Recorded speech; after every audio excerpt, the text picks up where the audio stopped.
Trump said that South Africa was confiscating land and treating certain classes of people very badly. Now, he also called it a massive human rights violation and warned that the United States would not stand for it. Terrible things are happening in South Africa. The leadership is doing some terrible things, horrible things. So, essentially, South Africa shouldn't feel too special by being mentioned here in a Truth Social post. South Africa is confiscating land, he says, and treating certain classes of people very badly. It's a bad. Hi everyone, you're welcome to my channel. Guys, please kindly watch this trending video. This video has been trending so much.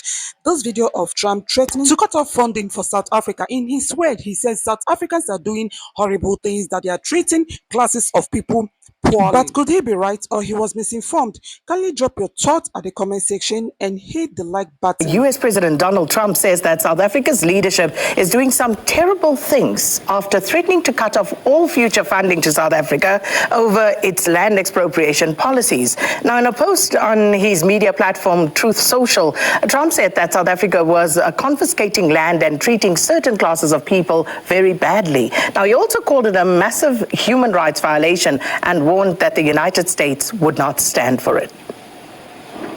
Terrible things are happening in South Africa. The leadership is doing some terrible things, horrible things. So that's under investigation right now. We'll make a determination. And until such time as we find out what South Africa is doing, they're taking away land, they're confiscating land, and actually they're doing things that are perhaps far worse than that. Now, for more on this, we speak to our U.S. correspondent, Sherwin Bryce-Pease, who joins us virtually from New York. Sherwin, good morning. South Africa now in the sights of President Trump. He's accused South Africa of human rights violations in the context of expropriation of land and also threatening all future funding until an investigation establishes the facts. For us sitting here in South Africa, it sounds a bit incredulous. Welcome to the Trump vortex, Sakina. Essentially, South Africa shouldn't feel too special by being mentioned here in a Truth Social post because you are in very good company. Ask the Canadians, ask the Mexicans, ask the Panamanians, ask the European Union. I mean, you mention a country where the foe or friend of the United States, Donald Trump, is fighting tough since his inauguration. And South Africa now has been castigated in this Truth Social post, and of course the subsequent remarks that he's made on television.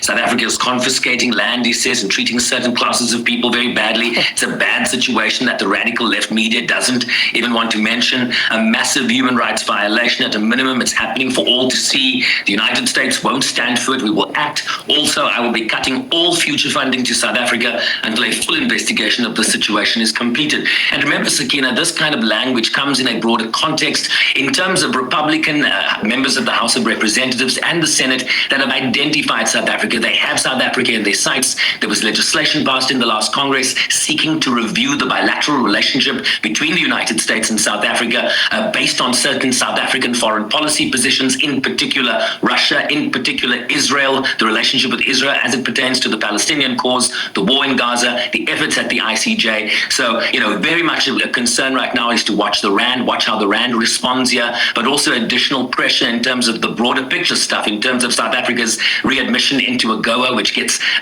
up for renewal in October or September this year. So there is a lot at play. And don't forget, we recently spoke to South Africa's ambassador to Washington, Ibrahim Rasool, and he conceded, Sakina, that this was one of the most difficult assignments that he's taken on behalf of South Africa in his career. And this, I think, this post from Donald Trump today and the subsequent remarks very much speak to what the ambassador was saying in that conversation. So, Sherwin, what does this mean practically?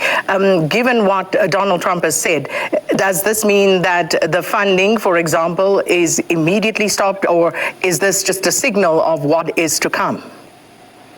What we know in terms of what happens in moments like this is that there's a lot of confusion, and so a number of his aides and the people that have to go and implement these things now need to find out what he meant, what was the catalytic moment for why South Africa now. And so I think there are a lot of people behind the scenes now seeking to get a better understanding of this. I've already texted South Africa's ambassador to say, is there some early reaction here? But I'm sure DIRCO is still digesting this information. I'm sure they weren't expecting to be starting their Monday this way. So I think there'll be a few hours or a few days days to really, come to terms with what the president meant here and whether it will, of course, implement policy moving forward, right? We saw the suspension through executive order of all foreign aid, and then, of course, it had implications for humanitarian organizations, healthcare organizations in South Africa in relation to PEPFAR and the distribution of ARVs, and we saw them provide a waiver for that. So would it be something like that? I will tell you this, in 2018, when Donald Trump was last president, Sakina, he also tweeted, August 22nd, 2018, I've asked my Secretary of State, Mike Pompeo, to closely study South Africa, the land and farm seizures and expropriations,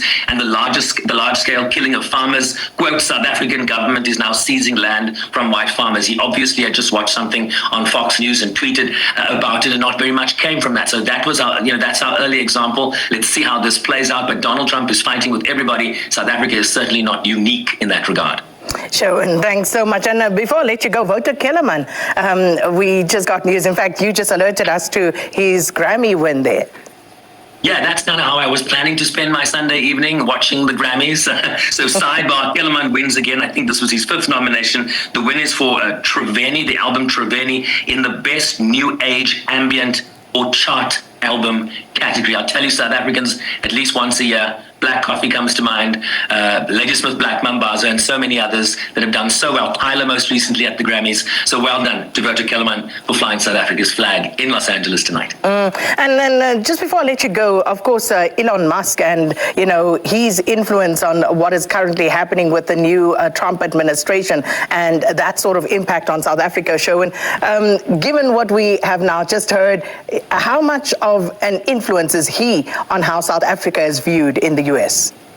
Yeah, it's interesting, right? Because you have this former South African that very much has the ear of the United States president. And a week ago, he was also tweeting in relation to South Africa on the 24th of January.